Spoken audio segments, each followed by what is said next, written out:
Adam Tika hodil úvodné buly prvého, už 23 krát a 23 krát vyhrali Fíni. Ale stále dve strely na bránku, teraz pekná fínska kombinácia, otvorené skóre. Kasper Simontajval. 1-0 pre Fínov po krásnej akcii do prázdnej bránky. Tak tá prepracovaná nemecká defenzíva sa teraz len prizerala okula hodiacej fínskej akcii. Krásny fínsky gól, ale tam bol puk pri modrej čiare, ktorý sa Nemcom nepodarilo dostať do stredného pásma, tým pádom to Fíni naplno využili túto chybičku. Tu to je možnosť vidieť, nemecký obranca jednoducho nedostal ten puk za modrú čiaru a toto vyťukanie na jeden dotyk to poteší každého nezaujatého hokejového fanúšika. Maximilian Suber urobil chybu na modrej čiare a potom táto náražačka s koncovkou Simontajvala. Hráč, ktorý otvoril skóre aj v zápase proti našim, a to už v prvej minúte. Teraz si počkal čosi dlhšie na úvodný gól. Nebude nič jednoduché pre Nemcov, že dostali takýto skór. Už dvaja nastrelení nemeckí hráči, to budú mať teraz veľmi ťažké, potrebujú zákrok Google. Ten neprichádza, Hirvonen využíva presilovú hru. 21 sekúnd pred návratom Luku Münzenbergera, Bügl druhýkrát v zápase prekonaný. No a prakticky sa Nemci nemali čas sa niekedy oslobodiť, možno s výnimkou jednej situácie, keď zakročil Niemela, ale inak to bola opäť krásna fínska presilovka. Oslobodiť ich stáva tento inkasovaný gól, lebo pokiaľ dostanete možnosť ten puk vyhodiť, musíte to využiť na 100%. Ty si povedal, že Jaromír, áno, teraz je hodové obdobie a Nemci mali kolotoč zadarmo, ale asi nie sú spokojní s tým výsledkom, keďže inkasovali ďalší gól, ale je to veľmi ťažké brániť. Tá kreativita fínskych hráčov, tá šikovnosť na puku sa ukázala aj dlho, minútu 40, ale i tak tam videli predtým aj žrtku Simontajvala a teraz fínskeho národného mužstva. Toto prilačí ho a možno na drážku veľká šanca, je to gól! 1-2 z pohľadu Nemcov. Meriläinen neudržal puk a Bennett Rosmi ho dorazil za bránkovú čiaru. I hneď po tom inkasovanom druhom gole využiť presilovú hru a znižiť stav skóre, pretože v tomto zápase zatiaľ neboli, ale teraz sa do neho dostávajú po pomerne jednoduchej situácii. Dvaja hráči pred bránkou s svonením, s odstúpením si a ten puk potom si našli. A ten druhý hráč, ktorý tam bol úplne voľný, tak ho mohol doraziť. Tretí gól pre Bennetta Rosmiho na turnaji, 4. bod. A vidíme, aké má vyhrať v vlastnej časti dvojnásobne. Feiger zostal sedieť na ľade, Fíni už vydolovali puk a pokračujú v presilovkovej kombinácii. Arventie strieľa Švihoma, krásne to namieril. Opäť Fíni využívajú presilovú hru a vedú 3-1. Tak robí Arventie, ukázal strelu Švihom ako z Partesu.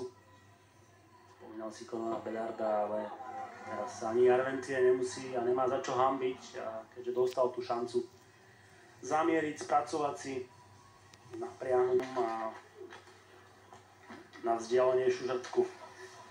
Poslal ten puk, urobil si krok smerom od nemeckého hráča a vedel kam strieľať. Nestihol sa tam presunúť golman Google, tak predtým ako znovu spáhali za ten zákrok. Tento, ťažko povedať, či mohol chytať alebo nie, ale videl na tú strelu, ale ja len tieto trafili. Nebolo to ani po nejakej veľkej, trochu zmetená bola nemecká obrana, či sa bude pokračovať alebo nie. Potom z toho strela na bránku nebol dôležitý, najmä vo chvíli, ak sa podarí Fínom usadiť v útočnom. Dobre držali v útočnom pásme, ani nie tak veľa ako to zbytočné strávený čas v strednom pásme po dôraznej prihrávke. Pred bránkou už ale krásne Bennett Rosmi backendom pod hornú žrtku zavesil puk. Meriläinen druhýkrát prekonaný a opäť tým istým hráčom, tak krásna palicová technika. No, najmä prečítanie celej tej situácie od Rosmiho nešiel do takého typického, čo vydáme často, natlačenia sa cez celé bránkovisko, ale hneď z backendu nečakane išiel do zakončenia a prekvapil Meriläinena a myslím si celú fínsku defenzívu týmto riešením, ale veľmi pekný gól. No aj brankára Meriläinena predovšetkým, keďže tam mu nechal veľa priestoru na bližšie. Presne tak, čítanie celej situácie od Rosmiho na jednotku. Do tretine už nič nestane, no v každom prípade ju Nemci vyhrávajú 1-0 po góle Bennetta. Začala sa tretia tretina, ale bude sa ešte vhadzovanie o jeden gól. Teraz však robí chybu pri rozohrávke Gulecol a tu Kabana úspel na vhadzovaní. Heimo Salmi, Jarventie znova zakončuje a tento raz excelentne vyprášil Vinke v Googlovej bránke. Druhý gól pre Jarventieho v zápase. Fíni vedú 4-2 využitá, tretia presilová hra. A teraz môžu po veľmi jednoduchej akcii. Mám pocit, že táto druhá presilovková formácia menej špekuluje ako tá elitná. Niekedy je to aj lepšie, pretože Jarventie trafil veľmi dobre a ukazuje, že na tom pravom kruhu si zaujímavé a už podpísaný kontrakt s týmom NHL. Podobne ako brankár Larry Maryline dal gól z ideálnej pozície. Medzi kruhmi zostal úplne zabudnutý. Ešte kombinácia druhej fínskej presilovkovej formácie. Mal tam pred bránkou, natlačil sa do zakončenia a zvyšuje na 5-2. Ďalšia využitá presilová hra. Druhý bod v zápase pre Maltu. A dá sa povedať, že výsledkovo je rozhodnuté.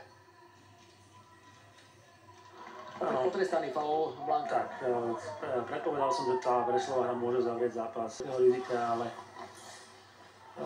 bohužiaľ pre Nemcov na ich škodu. Išli si sami proti tomu, aby im ten zápas ušiel takým nešťastným spôsobom, vylúčeniami, ktoré neboli vynútené z nejakého, povedzme, že fínskeho tlaku a také tie dobré vylúčenia v úvodzovkách, kedy zabránite nejaké gólovej príležitosti alebo boli to hlúposti.